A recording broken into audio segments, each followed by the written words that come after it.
Hello, I'm Keyoka, the Awkward Black Nomad. I'm a writer, I'm a dog mom, and I travel solo. My channel is for Black women who want to travel more and maybe even live abroad. I talk about my own experiences nomading around Europe with my two Chihuahua mixes. I also bring other Black travelers on the channel to talk about their experiences traveling long term or even living abroad. If that sounds like something you are interested in, click the subscribe button, click the notification button so you know when I go live. Like this video, and as you filter into the room, Black folk, we speak when we come into the room. So please drop down in the comment section, tell me hi, tell my lovely guest hi. I'm going to bring her up. Hello. Hello. How are you? I'm good. How are you? I'm good. Good. So I appreciate you coming back on the channel. Thank Um, you for the invitation. Of course, we had, if you're new here, Tanisha was on my channel. I want to say it was last week, and we talked about moving from the US to she's currently in Paris, France. That's a wonderful interview that I'm going to put in the description of this video. So if you missed that, go check it out. But there was just so much to talk to you about. I had to bring you back. I had to bring you back. Um, so in the time since we last spoke, I've started watching Emily in Paris. Okay. All right. So I want to talk about. Okay, there's several things I want to talk about. So obviously I want to get into kind of the love and the romance aspect, but I also want to talk about the cultural misconceptions, right? So I think as Americans, we may have this sort of idealistic idea about what it means to like be Parisian and live in Paris and like have this experience. What are the realities of that? Like, were there any misconceptions you had before you? So you visited Paris first, but Yeah. as I you got visited to learn, like 5 years. I mm, visited for like 5 years before moving over. But it's still different when you're a tourist versus actually living here. So I think the misconception is that, oh, it's croissants and champagne every day. And it's not. it's not. I mean, it's not. And the average Parisian, like when I first moved here, I was eating croissants every day, and my cholesterol was like, hold up, girl, what are you doing? I mean, honestly, Parisians don't eat like that. Like, they may drink like that, but they don't eat croissants every day and pastries. And I was just living it up. But I think there are definitely some, misconceptions, cultural differences. Um, it's a lot. Like, I think people overall think, and Paris is one of the most romantic cities in the world, right? But it's not like that every day. Your average Parisian is here they're working, they're trying to get through the day like everybody else. Definitely. That's like, so being from New Orleans, it's a party city, right? Mhm. But everybody got like we going to work. I remember I was working in the CBD and I was on my lunch break going to grab a sandwich. Okay. And there were these two men who were trying to give me a keg because they had to catch a flight. I was like, sir, I'm going back to the Oh my God. office. Because you can walk. I mean, it's a long walk, but from the French Quarter, you can walk to the CBD. So, like, they had just kind of meandered drunkenly through the streets. And they were like, in the middle of the day, everybody's in business attire with the keg. They were like, listen, we got to catch a flight. Just take it. Just take it. Use it. Drink it later. No, I'm going to work, sir. I'm I going have to go to back work. to work. I Yes. can't show up with this keg. I can't show up with this keg. Hi, everybody. Good morning. As y'all come into the room, it is morning time. I know this is early. Hi, Black Cat Kyoto. Good Good morning. morning. Hi, Cheryl PhD. Good morning. Oh, we're in Florida. Hello. Good morning, Maya. Are you writing this morning? Is that where you're up? Hello. Cheryl has a question. What do they eat for breakfast? I know Italians eat cornetto, sweet pastry, but I'm not much of a breakfast person.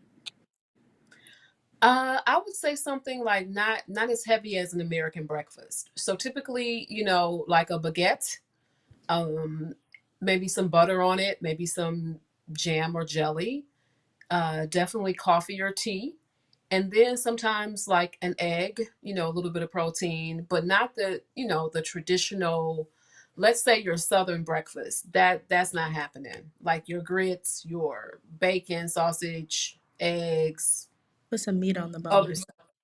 Yeah, that's not happening. It's they're typically smaller meals. Now they do, when they eat dinner, they do typically all the courses. So they're doing like an appetizer, dessert. It's full meals, but they do not typically snack. So their meals are going to be a little bit more hearty because they're not snacking during the day. Nice. Okay.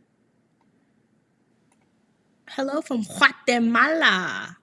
Hello. Bonjour, Elodie. Bonjour. Bonjour. Um, was there anything else? Was it like how's the what? Hardly. How's the work life balance as in the vacation requirement? I think that's for Oh, you. Yeah. listen, the work life balance is great. I am so I don't have a French employer, but if I did, it would be at least 4 to 6 weeks minimum vacation. And they do not play about their vacation. If you come to Paris from July to August, the whole entire city is shut down because people are going on vacation. This concept of emailing people while they're on vacation, you responding to an email or a phone call or a text, no, it doesn't happen here. They are serious about their vacation in terms of the most professional jobs, and even some of the other, your blue collar jobs, you still get vacation time. It's very generous. You get maternity leave. I think it's not 6 weeks, it's not 8 weeks, it's very generous. So the work life balance, I think the French overall, they how do you call it, they work, they work to live, they don't live to work. And Mm, that's very true. Like they are not about, you know, their lunch breaks. They take lunch breaks with their coworkers. There is a park near me around the corner.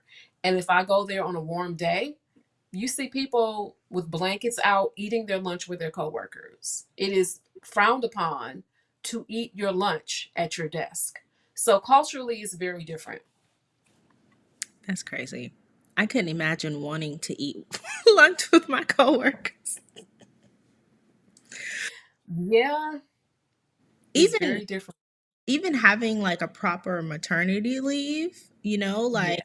in the US, people are, you just drop that baby off, you get back to work. And listen, you drop the baby off, you're still nursing, you're still doing whatever. That child is still not sleeping, right? Everybody's tired. I want to say here you get like almost a year off. And there's also different government, like they send nurses to your home.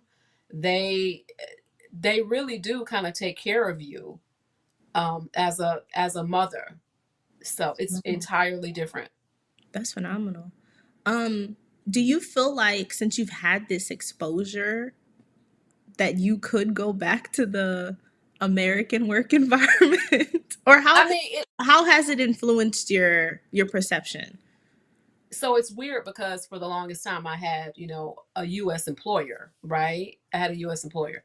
So it was like, here it is, I'm here, but my employer is US based. So they have a ton of like government holidays here, right? Like they have a lot of holidays, work holidays, a lot of Catholic Christian holidays, which is a little different. Um, it's a little different. So they're always off. So it's interesting, it would be like, oh, y'all have another day off? Like, and here it is, in the US, we have our time. We have our designated, Christmas, Thanksgiving, whatever. but it's very different. Mm. Okay. Now, we talked a little bit about this in our previous interview, but you do live in Paris. You're not in the outskirts or the suburbs or anything like that. You're living in Paris. Could I you? am living in Paris. Yes. You're living in Paris. So Cheryl has asked this question, but you don't have to disclose your arrondissement. But I will ask that you recommend for people who are maybe thinking about living in Paris. Sure. So I live in the 16th arrondissement, and that is like right, I'm about 15-20 minute walk from the Eiffel Tower, or maybe like 2 metro stops away from the Eiffel Tower. I can, if I go outside my house on the street below, I can see the Eiffel Tower. Like, but I used to live outside of the city though. So it's like I have both experiences. Maybe in a couple of years, I may look at moving back to the suburbs, like a close suburb of Paris. What I would say if anybody is looking to move, um, I'm right outside of a tourist area. So it gives me a neighborhood experience. I would just say try not to move to a tourist area, really move to a neighborhood. And there are so many arrondissements that are good. I would say stay central to Paris if possible. So you've got the fourth arrondissement, which is like near the Louvre. You've got the first arrondissement, which is like near Champs Elysees, which is like the Rodeo Drive of Paris, right, with all the stores, all the shops, upscale luxury. You've got there are a number of other arrondissements. I mean, it goes from like one to I think like 20, right?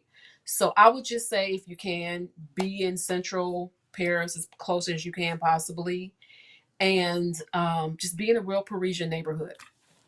Hmm. Do you have a farmer's market near you? We do. Most of the arrondissements have a farmer's market like every week, sometimes a couple of times a week. But you can also go, the most famous one is like the Bastille market. It's open like every day. The big day is Sunday, and you can go there, get your meat, your fruits, your vegetables, all of that. In my particular area, there's one every Wednesday. So it's yeah, you're able to go to the one that you live in, or you can go to other ones or whatever. Hmm.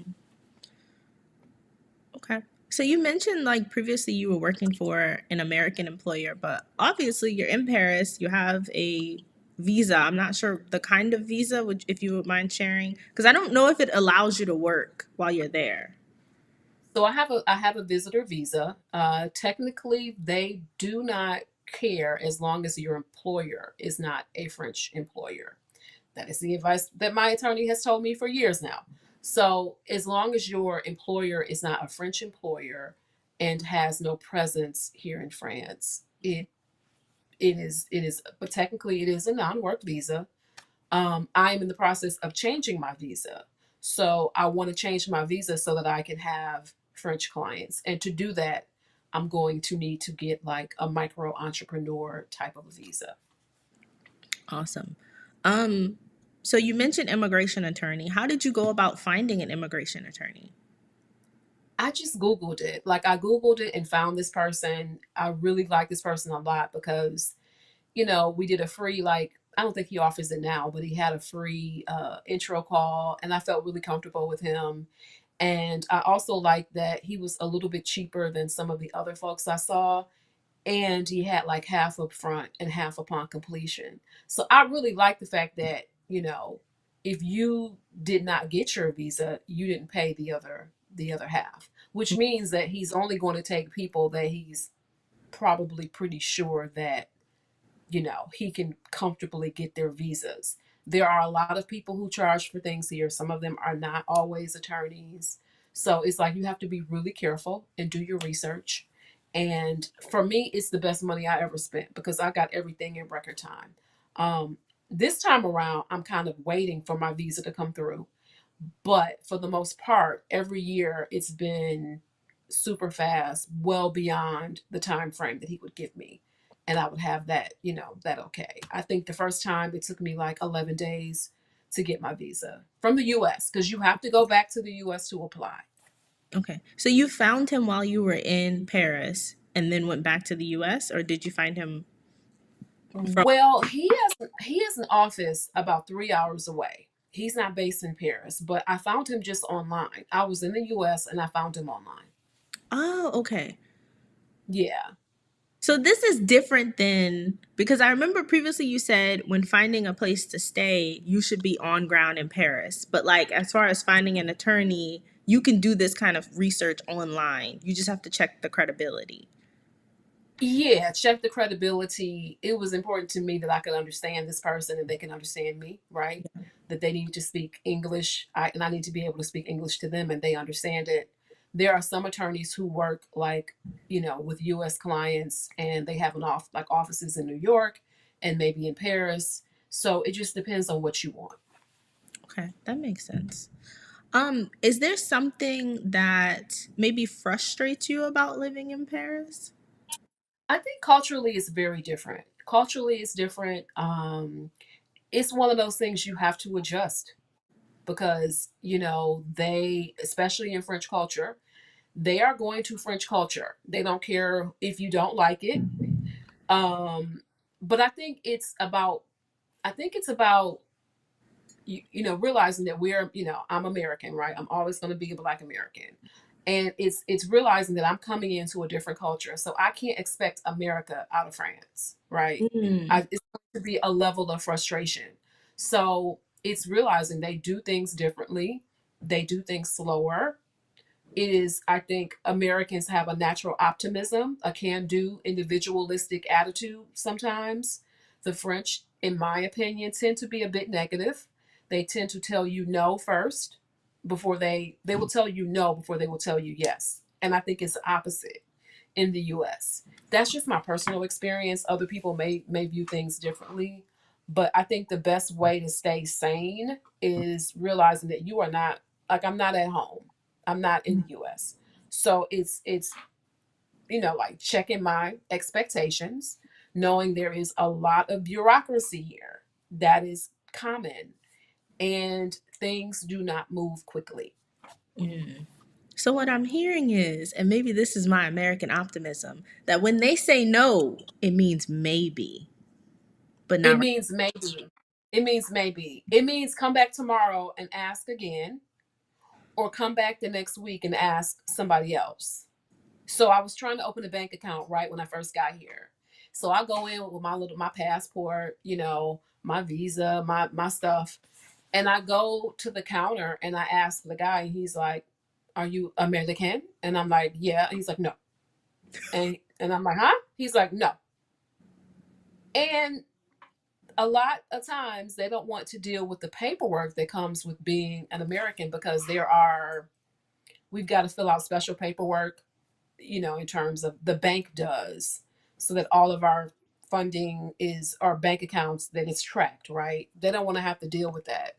There Mm, are some banks that will not allow you to open a bank account here in France as an American. So I came back the next week and I asked again, and like he said, yeah. And I made an appointment, and yeah, it worked out. I love that for you. Now, was it important for you to have a French bank? It was because I needed to have a French bank, just because a lot of times you're trying to do transactions like my cell phone bill, like I'm not going to be able to pay that with an American bank. There are certain transactions I'm just not going to be able to pay, like, your like my light bill, for example. You really need either a French bank or a card like Wise or Revolut and that offer payment features in a number of different countries. Hmm. What about your rent? How would? My rent, I would say it's typical to, it's okay. So the space I'm in is really small, and it is it's 20 meters squared, about 220 square feet. That is small, but it's just me and my dog, right? For me, my experience here is not like my house in the US. I think my entire house is probably, it might be, it definitely is smaller than my garage used to be in the US. So I didn't move here to find the US. I moved here to for the Parisian experience. Now, I will say, if you are in the suburbs, you do get more space and cheaper. But again, you're outside of the city, so it's pros and cons that come with that. Mm, that makes sense. I mean, they build smaller in Europe, and I think too that's another thing you're coming into contact with, like the reality of the way we live life in America is just different. Like, do It's you different. necessarily need all that space? Is I mean, I feel like as Americans, we feel like you need to have a space just in case, right? Hmm. And I think European culture is most the space is not there. You go into the grocery store, like if I go to Kroger or Walmart, I mean Kroger was my local grocery chain, right? But like if I go to Kroger, the aisles are huge. There are so many foods and everything that you could want is there. When I go to the store here, it's not like that. Number one, the store is smaller. They're very small. The snack aisles are very small. If there's a lot of times I go in and it's like stuff is not on the shelves and I'm like, where is it? And I have to check myself and realize that's that American in me thinking because we, listen, we're used to shelves being restocked. That Where day, is the stuff? in the middle of the day, people are Right. Where is it? It, right. it teaches you patience here. So if it's not there, it's like, okay, I got to come back tomorrow. And then you have to remember too, it's a walkable city. And so people are used to going to the grocery store several times a week. I don't have a space. Like I can't keep I have a very small refrigerator, very small cabinets. I can't keep a lot of stuff. And even if my home were bigger, like a big pantry, like the pantry that I had in the US, like it's not happening here unless I'm in a much, much, much bigger home. So Mm, it's very different. yeah, that makes sense. Do they treat Black American women with respect, or are they always testing you?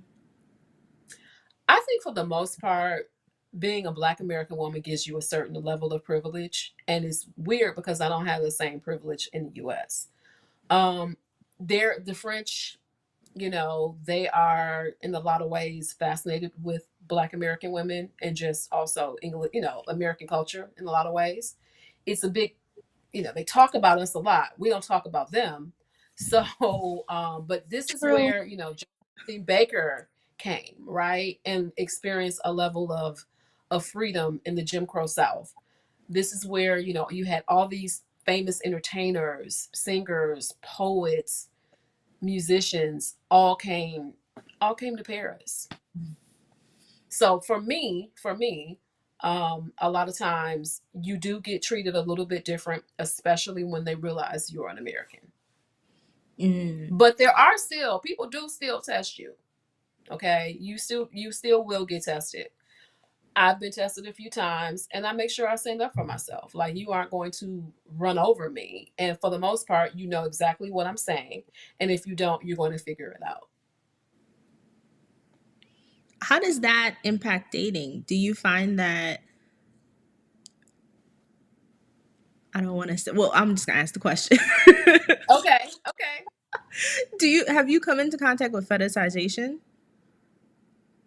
Yeah, a few times. You Mhm. have to be really careful. And you can tell sometimes when people are like, "Oh, I've never dated an American," or "Oh, I've always wanted to date an American." So, you just have to kind of watch out for that.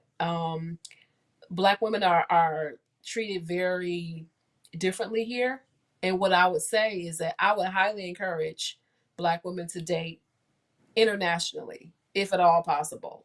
My dating experience always was better here than it was when I was in Atlanta. So it's something that there's so many people here. I mean, Paris is an international city. There are people here from all across, like the African continent. There are French people, like Caucasian. There are, Middle Eastern. Everyone, Asian, whatever you want is here. Is here. It really is here. Pick a So flavor. yes, you Pick can a pick. You can flavor. pick your.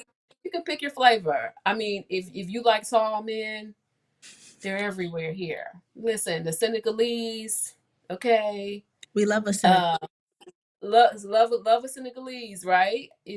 Ivory Coast. They're so, I mean, listen, it's here. Whatever it is that you like is here. So you So, you mentioned that the experiences are better. Do you think mhm. that your do you think that like your views on love and romance has changed since moving? A little bit. I find that they're more couple oriented here. Like literally, if I've been on dates before and the first date they're like, "Oh, let's do this. I want you to be my, my girlfriend." I'm like, "Hold on, wait a minute, wait a minute." They do move a little bit quicker. But sometimes the breakups can be a little nasty only because they really didn't get a chance to know you at Mm. first, right?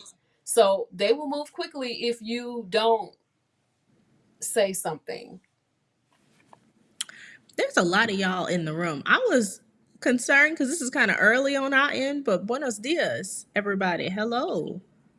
Hello. If you have any questions for Tanisha, please put a Q in front of your question and also like the video. Welcome. Hi. Um, okay. So how do you think you've gone about like navigating some of the cultural differences in dating? Just it's like I'm always you have to kind of over communicate. Like I don't speak French fluently. So that's a challenge in and of itself, right? So I'm texting, I'm trying to talk. It takes a person who is patient, right? It takes a person who wants to communicate. I always go into it saying, like, look, I'm learning French. So this is what it is. Like, you have your choice of I mean, this is what it is. So is it going to be a little bit more complicated? Yes. Hmm. Is it can it be done? Absolutely. It just takes more patience on my end and, you know, his end. So for me, I was in a relationship for several years here that started when I was still in the US. So me traveling back and forth, got into a relationship with a man here and moved here, and it's definitely, again, it takes a lot of patience because sometimes even the things just don't translate well, or either he'll think I'm saying, he would have thought I said something and I didn't quite say what he thought I said. Mm, So, and it works both ways, right? The same on my end. It really takes a person who's patient. mm. What kind of dates have you gone on? Any very good experiences? Any terrible experiences that you want to share? Let's see, really good experiences. Just honestly, every time I came here, I would just be treated so well. And I always had a companion every time I came here. So even before him, like I would come here and I would have my online dating apps or whatever. And it was like meet people for coffee, and they would want to meet immediately. None of this, trying to, string you along or text you to death or whatever. I think it's changed a little bit now though. But you will meet for coffee. You will, I've done a lot of dates, like, a lot of beautiful, elegant restaurants here in Paris. I've done like a boat ride on the Seine River at night or during the day. Just a lot of different experiences that I've had here. Mm, So I've gone to the Champagne region on dates. It's a lot of things that you can do, as well as things like walking along the Seine River. That's one of my favorite things to do. You're able to talk to people, picnics, a lot of good experiences. mm. So, I what think the worst experience, though, let's talk about the worst experience. about Probably the worst experience was someone that I was dating, and this was some years ago. And he really showed me the side of Paris that, um, the non tourist side. He showed me the real deal Paris, right? So we were, dating for a while. And that's the thing when I was still living in the US, right? And I remember I came here for my birthday. And every time we would see each other, I would, of course, ask him, like, hey, are you still single? Like what your status is, right? And he was like, yeah. And I was like, hey, I would love to come to Paris for my birthday. What do you think? And this was like 2018. This was a while ago. And he's like, yes, absolutely. Please come. And now we've gone to different countries together, right? We've gone to like Amsterdam, we've gone to Belgium, because they're all close by France, okay, like an hour or 2 hours away. And I remember he came to pick me up at the airport, and it seemed different. Number one, he was late, and I was like, okay. And um, I would usually stay with him and have like an Airbnb. So it was a lead time. It was like a lag time. It was like I was staying with him for a few days, and then I was going to go to my Airbnb. Mm. And the treatment was different. I was like, oh, wait a minute, hold on. Like, hold on. And so he finally told me that he had a girlfriend. And I was just like, you could have told me that before I got here. I was still coming because I bought my plane ticket, Right. but I would have not spent the time with you. So that, I think that was hard because it was my birthday, and it was like, who wants to, you know, it's your birthday. Like it was, yeah, that was not a good year, birthday celebration. But other than that, like, that's probably like my worst experience. Okay, but I'm hearing like a certain level of treatment, right? So like it's normal. What was normal was he would be communicative. Okay. It's Yes. normal for men to plan dates. That's what I'm hearing. Um, Yes. Yes. have you had any issues where they were like, okay, you do half, you had the appetizer, I had do they do that kind of thing, or do No, they just take care of I've the never, bill? listen, the Dutch, whatever. No, I've never had that. I've never had that. I've never had anyone even suggest that here. Um, I will say sometimes I have to get out of my head because, especially when you're meeting someone online and you're texting, right? You're texting, or maybe you have a phone call or video call, whatever. And I would notice they would ask, well, where do you live? And so I think I was like, well, why is this person asking me where I live? They would be like, what arrondissement do you live in? And I was like, wait a minute, what does that have? But they were literally trying to figure out where I live. It's a common question because they're coming to you. You are not coming to them. This whole meet me in the middle, meet me halfway. No, Yeah. they're coming to you. So in my mind, I was like, why are they? Because we're so used to, I think, dating in the US. I'm used to Serial killers. We're used to serial. meeting him there. Right. Meeting him there. I had one of my best dates. It was so crazy. One of my best dates was in Istanbul. Hmm. And it was with someone who had been in my inbox for like 5 years, literally. And I remember our first date, he pulls up and he's like, hey, I gotta go to the airport. I forgot to pick somebody up. And I'm like, what do you mean you forgot to pick somebody up? Like, what are you talking about? Like, and I'm like, this is the first date. This is my first time actually laying eyes on you. And I'm like, I would never do this at home. I would never, ever do this. And so we went to the airport, picked up his friend. We got a chance to talk. And he actually works for the French government, right? So he showed me his ID. I'm like, listen, I'm not getting in the car with you unless I see your ID. So he showed me his ID. And, I'm sending like my friends, like the car picture, all of that stuff. Because again, I'm coming at it from a perspective of this person could literally hurt me. But that's that American safety aspect, right? And so we ended up 2 weeks later going to it was a nice trip. And so I would have never done that. Like, no, I would have never done that. So it requires that being careful, being cautious, right?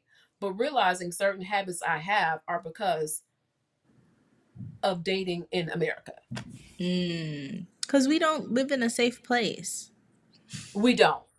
Yeah, exactly. So our personal safety is always, because I even like would tell my daughters, like, don't, make sure you have your own transportation to the date, right?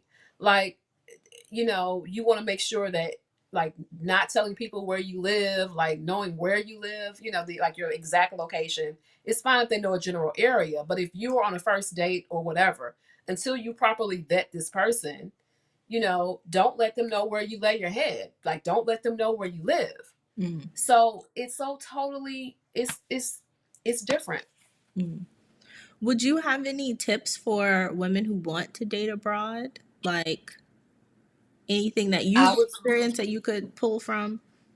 I mean, dating apps are going to be your friend. I know some people don't like them, but dating apps are going to be your friend because that's going to be the way you're going to quickly meet somebody. And you have to use the same level of precautions to weed out those who just want to sleep with you and that's it, or to weed out those who actually want to get to know you.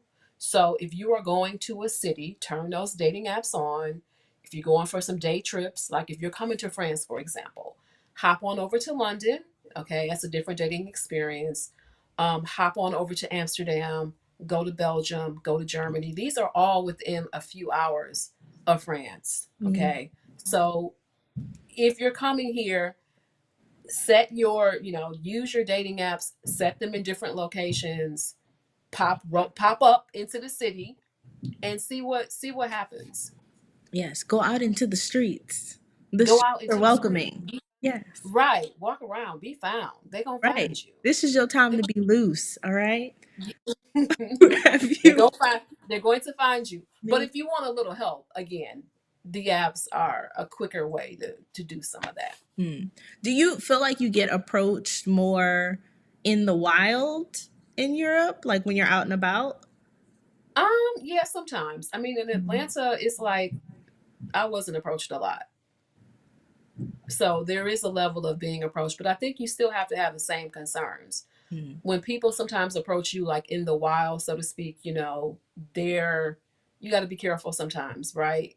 So it's like you would I mean, I'm a Detroit girl, so I'm used to guys just pulling like rolling up on you. The gas station, you walking, whatever. So you have to be careful with those particular kind of, you know what I'm saying? You don't know what you're necessarily dealing with. So I think that that's going to be the same thing regardless. I think the level of treatment is going to be different. So catcalling here is not allowed. It's against the law. So you are not I've never been catcalled here, mm. like ever. So certain things are just not going to fly here. It's going to be very different. I love it. I love it. Do you feel like you would change the way, like, do you feel like you've changed how you view romantic relationships just based on your time in France? Like, could you go to another city and it totally, like, you have a different way of seeing things now because of this time? I think it's going to be harder for me to like if I were to go back to the US, it would be harder for me to date. Mm, Situationships, casual, it's going to be very it would be difficult for me to go back and date the way that some try to date black women that's a because word. they're very intentional here. They're very intentional. So, typically how it works is yeah they may ask you to be their girlfriend pretty quickly, but the next step is like okay if you let's just say you say okay whatever, you're typically you're meeting parents, you're meeting their family. Meeting the family is a big thing, just like it would be in the US, but it may happen maybe a little bit more faster. It just depends, but there are steps. Mm, okay. Hi, Blair Blair. Hi, Get Fit. Hi, y'all. Angela. I'm a little behind the live, but taking notes. All of the flavors. Singalese and Listen, Ivorian in Paris. the flavors are here. All the Listen, flavors. the Good flavors morning, are y'all. here, and Yes, they love, and the most important thing, they love us. Okay, you can get wifed up for that citizenship. This is always an option. This is always an it option. is always an option. The thing about it is, he's got to be a French citizen. That's the one thing. Mm, He can't be like a resident. So if he's from the Ivory Coast, if he was born there, he was born in Senegal. That's not going. I mean, you can get it, but it's going to be different. The main thing is if they are a French citizen, that gives you more access, or if they're an EU citizen, is the next best thing. mm. Okay, so be strategic in your coupling. Okay, think. Yeah, I mean, if you decide that this is what you want to do, um, be strategic with it. I love it. Okay. Um. So we talked a little bit about friendships in our last video. And it kind of seemed like you were having a hard time making French friends. Would that be It's accurate? Yeah, it's difficult to make French friends. Number one, I have the language barrier, right? So I'm learning French. So I'm not. You think about it, like people. If people feel like they have a hard time communicating with you, you may not get that, friendship invitation. Culturally, the French are very slow to make friends. So the whole thing of being casual friends is a little different. But once you do get a French friend, you get one. But it takes a while. It takes a minute. So for me, it's like I'm friends with expats or people who are in France who have lived other places. Hmm. It is very challenging to get French friends. And at first I thought it was just me, and I was just like, I don't have a hard time making friends. But no, it's not. It's I literally ran into somebody in my neighborhood. She's an American woman. I think she's from like Minnesota somewhere. And she was like, "So how many French friends do you have?" Because I'm walking my dog and she's walking her dog, right?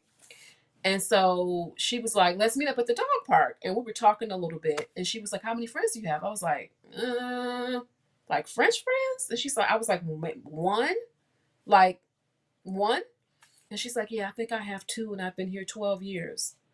So it's not just me. Like, it's not just me. So But you have to be ready for that.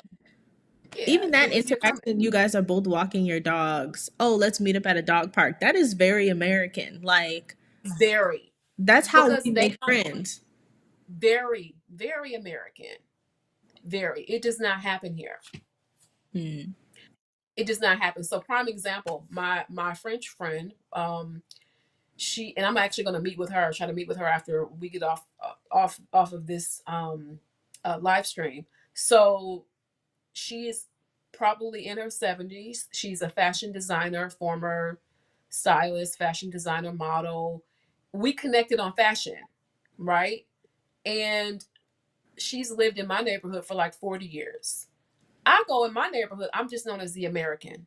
That's what I'm known as. And I'm like, I literally will be with her and people will speak to me. And I'm like, I've seen you many times. I see you walking around, but they don't speak. They'll speak if she's there. Hmm. So it's very different culturally. It's almost like they need an invitation in some instances. That's interesting. Yeah. Yeah. It's very different. Um, Arlie says, Tanisha, you mentioned that they observe a lot of religious holidays. Do you find people overtly religious or are they just culturally religious, wearing it on their sleeves, etc.? I think it's cultural because I was surprised that there are so many Catholic holidays here. So I went to Catholic schools, Catholic middle school and high school, and I'm like, oh, y'all celebrate all the stuff. Like y'all, I mean, Right.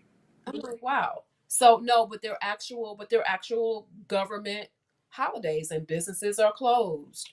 So I feel like it's more cultural. I do not feel like they are like a churchy type of a place. I find that in dating there are a lot of atheists here, and Mm. I'm not saying this to offend anybody who may, but for me personally, I'm like, I need you to believe in something. It doesn't have to be the same thing. I just need you to believe in something.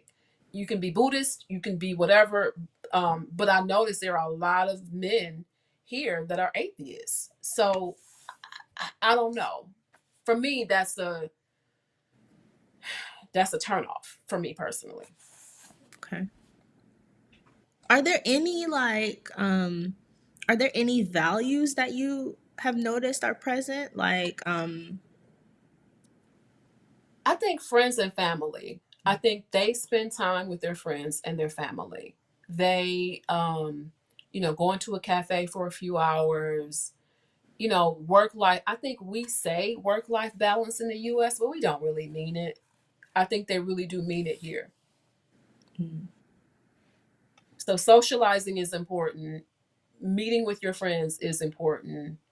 Having a drink with your friends, having a good meal, doing cultural activities, whatever. I think it's we talk the talk, but I think they really do they really do talk it. They actually do it here. Mm, yeah. And has that changed the way kind of like you've looked at maybe your relationships with your children or like relationships with your family and friends back home? Not really, because for me, like we would always like with my kids and even like my family back home, we're always doing something together, whether it's, eating out or just spending time around each other. But I sometimes wonder, I'm like, okay, if I were to go back to the US, like I feel like a lot of the things I did before I would not want to do now. Like I'm not, I don't know, it's weird. I was home for 2 weeks in November. So I was in Atlanta for 2 weeks, and I just did not want to do any of the things that I thought I would want to do. I wasn't interested in hanging out in most places. I was just like, yeah, I'm good. I'm good. So I don't Did you know. have I don't know how that would change if I were to move back. did you have like a culture shock the first time? I well, I think this was the first time I had been home for 2 weeks. The first year I came back home like 4 times. Oh. And so when I say home, I'm saying Atlanta where my children are, but for me, my hometown is Detroit, right? So I typically go to Atlanta and Detroit to see my mom.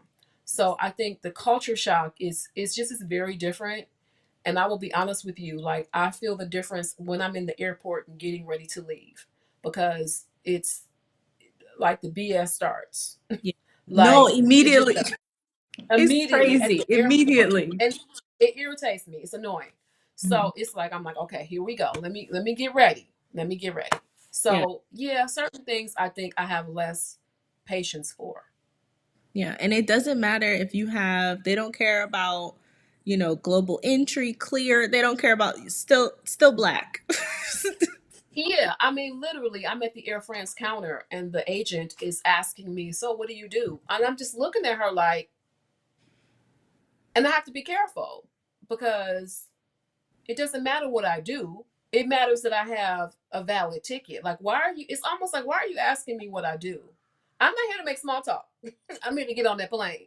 Yeah. But I can't, I have to play it very carefully, right? Because she literally has the ability to keep me off the plane Yeah. for whatever reason she deems. Yeah. Yeah. But I was also thinking more so than that, like cuz you mentioned how in France like the stores are smaller, the spaces are smaller. I remember when I came back after traveling for I think I had been gone for the full year and then came back to visit Okay. my family and then left again. I was like, Okay. why are there so many Oreos? Like Yes. I would be Yes. in Walmart. I remember being in Walmart and my sister was like, "What are you doing?" And I was just standing in the aisle staring at the shelves. I was like, "Why are there so many Oreos? Why are there so many chips? Why is You everything get so overwhelmed. loud?" Yeah. Everything is so loud. And it's true, Americans are loud. We are loud. I hate to break Yeah. it to y'all. We are loud.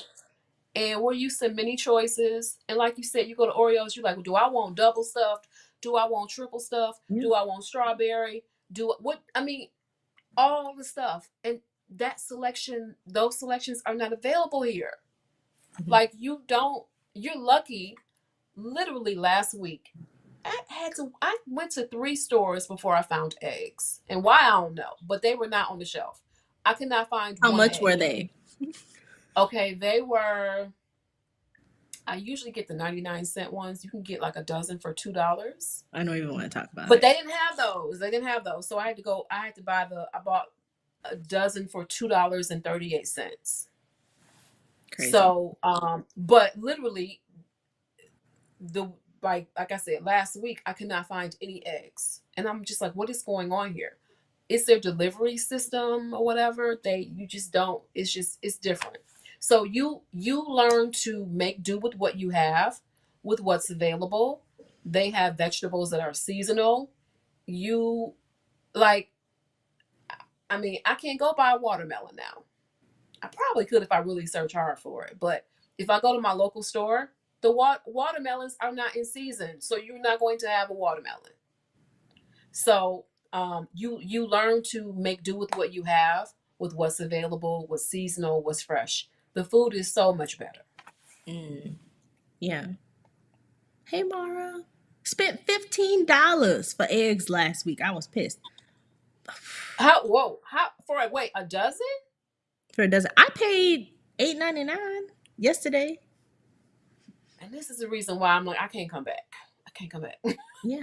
I cannot come back. Yeah. You Oh hit my your pocket. god. So Oh, even with you being unemployed, it is still more affordable for you to it live is. in another country. It is. My expenses are anywhere from 30 to 50% lower, and I think we may have discussed this, but I mean, I don't. Healthcare is very a very low cost, right? Mhm. Um, the rent I'm paying is it's. I don't know exactly how much it would break down per square foot, but and again, it's a very small space, but I'm able to. My grocery bill is not that much at all, and I'm getting fresh fruits and vegetables and all of that. I someone asked me on your channel last time, kind of like, what do I do, like during the day, or what does my average day look like? And so I'm going out, even though I mean I'm living off of savings or whatever, and I had a certain amount set aside, right? So I'm still entertaining, but trying to do it at a low cost. So I dance kizomba and kompa, so I'm doing that. I'm going out. I'm being careful about where I go restaurant wise, right? I'm doing a lot of free activities. The first week, the first Saturday of the month, no, the first Sunday of the month, most museums are free. So I'm doing that. You can go to the Louvre for free. The first Friday of the month, I'm doing that. I'm doing all these things at a much lower cost than I would back home. Yeah. Yeah. So, everybody who has just joined us, this is our second time speaking to Tanisha. We have an interview where we get into the nitty gritty of her life in Paris. I'm going to put it in the description of this video. Um, we are getting close to time because Miss Mamas has a schedule, as she has said. She's trying to be out in the streets with her girls. So if you have any questions for Tanisha, please drop them in the comments now. We are wrapping up. Let me know. So, do you see France and Paris specifically as your forever home, or could you see yourself living in another country? It's hard for me to say, like, and I say that because things change, right? Immigration changes. I had considered Portugal, I had considered Mexico, I had considered some other countries as well. It really depends. I find that for me, this is definitely the place that I could retire. I'm 50, I'm closer to retirement than not. So this could be the place where I could retire. So, but at the same time, I'm keeping my options open. That's right. Don't wife up any of these countries till they show you who they are. Right. We got to go together for a long time. I Right. have to, right. There's got to be some seasons, right? I need to see how they are. So, yeah. Have you been to any flea markets? Are they a good deal? Oh, yes. Listen, I'm a thrifter. I'm a thrifter, flea market shopper. There's one going on right now that I signed up for that I'm like, I don't think I'm going to go to it, but the flea markets are amazing. The thrifting here is amazing. They thrift more things. It's more popular here. Sometimes it's a little bit more expensive, but you get more quality stuff. There is not a Goodwill. I do miss my Goodwill. I miss my Goodwill. I'm not even gonna lie. I miss Goodwill. I miss it. I'm a but Goodwill girl. but you have a video on your channel about what was that place you went to? It was like a luxury. Yeah, it was like a luxury consignment thrifting, Mhm. and yeah, all the name brands, all the stuff, all the top name brands are there. It is in a department store. So one of the oldest department stores in France. Yeah, it was an experience, and it's open like all the time. No deals are So there though. No deals are there. oh, not real. I mean, not really. They're going to be like consignment shop priced. Like you're going to find the Gucci's and some of the other brands and stuff there, but they're not going to be like Goodwill price. No. Okay. Bonjour, bonjour. Bonjour. My terrible French. I've been learning French since Emily in Paris. I've been learning. Okay. I was I love inspired. it. I Um, love it. so for what would be your advice for anyone watching this and they want to move internationally? I would say really consider it and do it. Do it to see how you like it. I moved, I think I said last time, I moved in stages, right? So do it. See if you like it. If you don't like it, you can move back. I moved in stages. I kept a lot of things. I mean, I still have business in the US. My money is still tied up there. You know, so it's kind of like if you don't, I highly recommend if you can do it to do it. If you don't like it, you can move somewhere 2, 3 months. You can move different places. Just do it. I think it makes you a better, it makes you figure things out differently. I think that it gives you certain skills that you don't, you may not have thought that you had. Mm. Highly recommend it. Hmm. What has living abroad taught you about yourself?